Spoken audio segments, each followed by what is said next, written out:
Hey there. I got my shims in for the head. As you can see them here, I got an assortment up to 60 thou.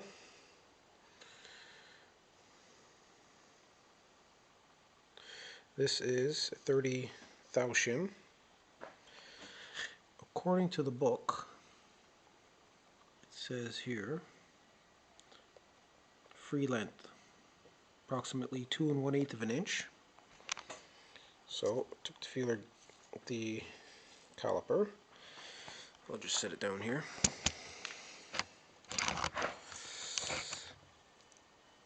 I took the spring and I took a measurement. It's going to be hard for you guys to see what it is. See, I need 2 inch 125 thou, and I'm getting 2 inch 100 thou. If I take the shim,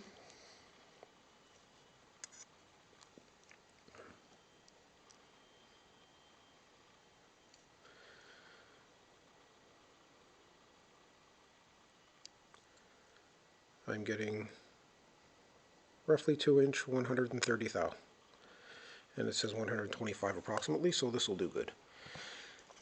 So I'm going to take the shim, you see here, I don't know if you can see it on there, it says this side up. I'm going to drop it down on the bottom.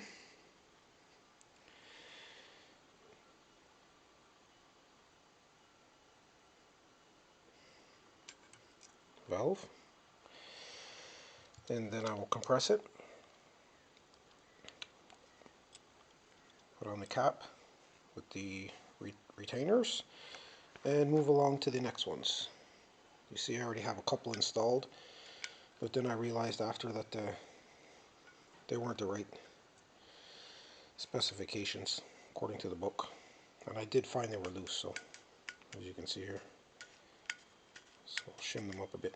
The proper way is to find the seat pressure, which is also marked here.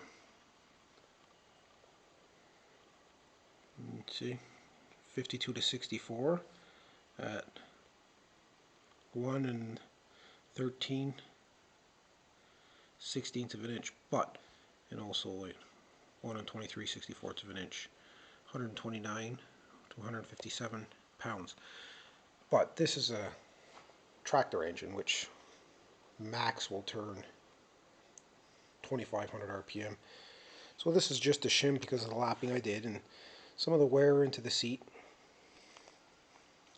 just to fresh it up a bit. I know it's not proper, some guys might not like it, but this is what I'm going to do.